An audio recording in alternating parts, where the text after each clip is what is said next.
My parents were told that I was not going to be able to achieve anything, and now 27 years later of what I've been able to achieve, it's kind of a, you can't tell me what I can't do, I will show you what I can do.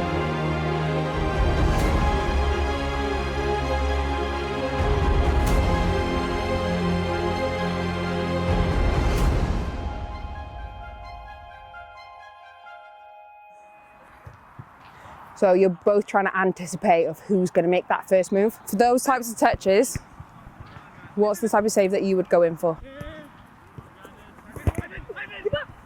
Good. So I've been with the club now for 2 seasons. Jamie approached me as we've done some coaching with each other before and was interested in looking for an assistant goalkeeper coach, and I decided that it would be the right challenge for me. Chloe's been a massive part of the success we've had over the last 12 months. When she came in, the 90s had never competed in a senior competition before. She's helped massively with the goalkeepers from last season in reaching not only the final of the South Wales Cup, but winning it in a penalty shootout. And then also, she's been a great help to the first team as well in supporting the keepers in the treble winning season. I'd say the favourite part of coaching is just being able to see players develop, and especially from a goalkeeper stand, it's seeing the confidence grow week in, week out. Coaching for me has been a massive part of my journey in football. It has become a little bit harder for me over the last year or so. I speak to the girls quite often of what I can and can't see, so they've really been able to understand the information that I'm giving them, but also allowing me the time to figure it out, process, and then tell them. Yeah, so Chloe was born coming up to 28 years ago now. She was absolutely fine. She was 3 weeks early, obviously in a rush to get to us, and everything seemed to be okay as such. Probably when she was about 6 weeks old, I started to realise that things weren't. She wasn't doing the same sort of things that I had an older son that he was doing. Started to realise that maybe her vision seemed to be affected. I wasn't able to kind of recognise if they were to come into a room, so I would be startled if people came in unannounced or there was little to no sound. And then as I got a little bit older, my parents figured out there wasn't something quite right, which then led to being referred to ophthalmologists within Cardiff, and then getting referred to Great Ormond Street in London as well, which then I had the diagnosis of the optic nerve hyperplasia. My parents were told I'd have no sight at all, have part of my brain missing. I'd either wouldn't grow or wouldn't stop growing. It was really scary. It was really, really frightening. We thought the worst that could happen was she might need a pair of glasses. That was to us what we thought was the worst. Because we never in our wildest dreams thought that she would have a problem with that serious a problem with her vision. And being told that was really scary. And I just couldn't function for quite a while. My health visitor was amazing, because I phoned her straight away and I was just like, there's something wrong, I don't understand what's wrong with her. And she came round and sat with me for ages, because it was a really, really scary, frightening time. Her dad didn't take it very well. He didn't want to talk about it. He didn't want to talk about it to other people. I'm a bit more of a talker, so I did talk to lots of people. But it was, yeah, it's hard actually looking back on it now, because it's hard to actually summarise it on how we felt, because it was gut-wrenching, to say the least. But she constantly did loads of things that we never thought she was going to do. I didn't think she was going to be able to attend school. I didn't think she was going to be able to ride a bike. I didn't think she'd be able to play or do any of the things that all the other kids normally do. But she did. And she was constantly playing with a ball. Loved being outside with a football or a basketball or any type of ball. It didn't matter what it was. My parents decided they were going to get me involved in football. I had a couple of friends from school that were taking part in our local club, and I just remember always being part of the club, so I was part of Barry Bluebirds to start with. Interestingly, I was a goalkeeper, so obviously somebody you can't really see and you're putting them in goals is always an interesting one, but you adapt. I had really good coaches, they didn't treat me any differently. I had really supportive parents. They just put me within a mainstream team and just let me carry on just like everybody else. No, she did amazing. She always had loads of support from the boys as well that she played in the team with. I think it's because she started when she was about 5 and they were a nice little group of kids together and they all grew up and stayed in the same team together. I don't think they ever realised that she couldn't see as well as them. I don't think kids actually see that difference. So I don't think they did anything different for her because they felt she couldn't see. It was just she was part of the team and she was a really good goalie. So we had a session in school, probably around about year 8 roughly, and we had a coach from Cardiff City at the time. And I remember that night I was at home with my parents and my mum got the phone call saying, look, we've seen Chloe at a school training session and we want her to come down and have some trials with Cardiff City. Obviously invited along, played the games, which was a fantastic experience to be able to pull on that shirt and be a Bluebird for a couple of months. And just injuries just got the better of me at that age, and as the game was progressing it was 11-a-side and I just physically couldn't keep up with the game anymore. Falling out of football was quite a hard one. Obviously having the football games on a weekend was always something that I loved doing and obviously spending with my friends. But then obviously as you get older it gets a little bit harder. But in general it was quite a weird one for me. Like football has been there through a lot of things and through high school as well. So it was quite tough emotionally. Even though I fell out of football, I managed to find basketball, which then kind of took over every single second of what I was doing. I was able to represent Wales at the under-16s FIBA International Tournament in Gibraltar. To be selected for the team was an incredible feeling, and especially because my coach had no idea of my visual impairment. I made sure that I was picked on my ability and not my disability. that was an amazing time, and she made sure that she didn't want me to say anything to the coaches about her eyesight until she'd been selected. And I can remember standing there in front of them and their faces were a picture then. And I was like, yeah, she can't actually see. What do you mean? No, she is registered partially sighted. It's always been amazing to me when she'll say things like, because I'll be like, how on earth do you know how to, where the ball's coming from, what's it doing? And she'd be like, you can hear it. I can hear it through the air. Amazing. Things we don't even notice. Blind football is an adapted version of football, so it's five-a-side, played with sighted goalkeepers, and all your outfield players are registered blind, and to make it an equal playing field, all players wear eye patches and a blackout shade, because blindness is a spectrum, so just to make it a fair game for everybody, it's easier just to black it all out.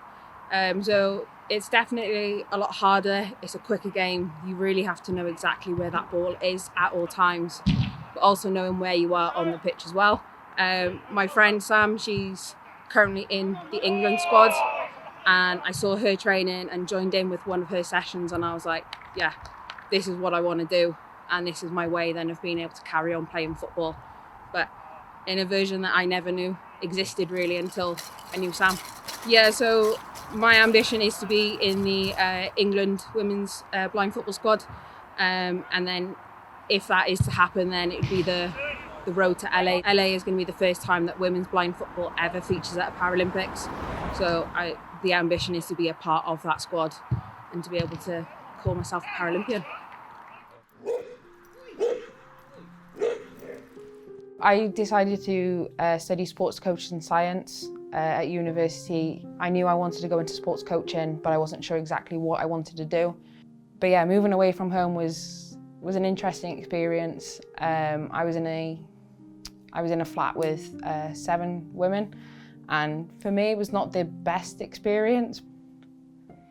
Yeah, it's hard to kind of go into the next bit of uni was fab, but also it was the hardest time of my life as well. Went through a lot of personal things during that time, but me and a friend, we went through a tough time with a couple of our housemates.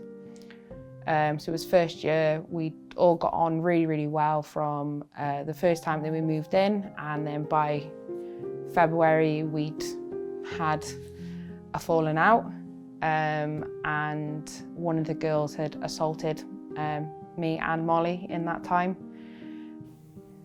It was a very, very difficult time for her and for us as well as a family to see what she'd actually gone through. She'd hidden an awful lot to start with. She didn't want to worry us, didn't want to, you know, make us aware of anything.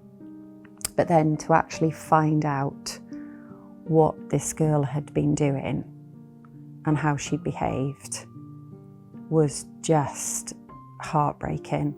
And to think that she would be sat in her room, you know, hiding away, not going into the kitchens, not being able to get herself something to eat because of fear of what this girl was going to do was just appalling. And then to actually discover that she'd hurt Chloe as well was just beyond belief. If I was navigating the university, how would I know of that flatmate if she was there, because she wasn't allowed to be around us? But from my side of it, it's how am I meant to know if she is around? So it made me not want to go out and go to my lectures. One of the girls that was in the friendship group was part of the basketball team as well, so I felt within that they were taking her side and just isolating me from the group. I wouldn't go out to any of the socials. I would go to training and I'd leave straight away. I didn't have a real connection with my teammates anymore. I knew that wasn't the environment that I wanted to be in, so basketball then was gone from my life. I didn't carry on within the Welsh setup either. So one thing that I had was gone overnight. It was just a really, really hard experience to deal with. I graduated university in 2018. I saw a job advert come up for Cardiff City Foundation as an inclusion project worker. Yeah, I went for the role, had all the interviews, and they decided to take the chance and I got the role. So now I've been with the foundation for 5 years. I'm an SEN multi-sports coach, and I primarily work with children with disabilities across Cardiff and the Vale. I go into primary schools and teach football along with literacy, numeracy, PHSE, and use the power of the football club to allow children to access sport and be able to achieve their full potential. There wasn't anybody like myself when I was younger. There was nobody really that I could get to understand, and yeah, there was literally nobody that I could really look up to and go, oh yeah, I want to be like that person, where now I'm kind of showing that, yes, my parents were told that I was not going to be able to achieve anything, and now 27 years later of what I've been able to achieve, it's kind of you can't tell me what I can't do, I will show you what I can do. And I think being able to be that person for children to see now is just a fantastic feeling. I think that is probably one of the best things, is that she's giving to people what I never found for her to be able to have. I tried my hardest to find different things for her that would mean and make her feel that she fitted in, and that she fitted into this world as well as everybody else did. But I couldn't find those things for her. But I love the fact that she is able to do those things for other people, and she does it so wholeheartedly. So I was recognised with a Premier League Community Captain Award. It was to recognise the work that I've done with SEN primary schools across Cardiff and the Vale.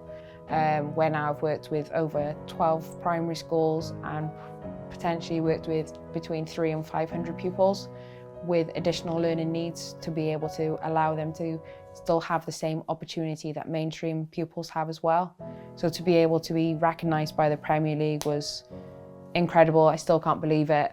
Being able to see myself on the side of a massive building in Cardiff was definitely not what I was expecting to ever happen. I was blown away, absolutely blown away. I mean, as I said to you, I feel as if I'm repeating myself as well, that I'm so proud of her, but to actually come round that corner and see your daughter's face on a wall in the middle of Cardiff was just outstanding. It was just breathtaking. I'd probably say to myself, be the person that you want to be. Don't really think of, I can't do this, but go and show that you can do that because of who you are.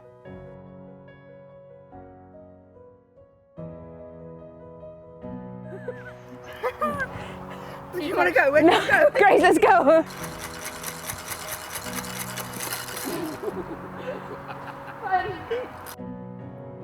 So last year... I made a face then, I realised it's going to be on camera.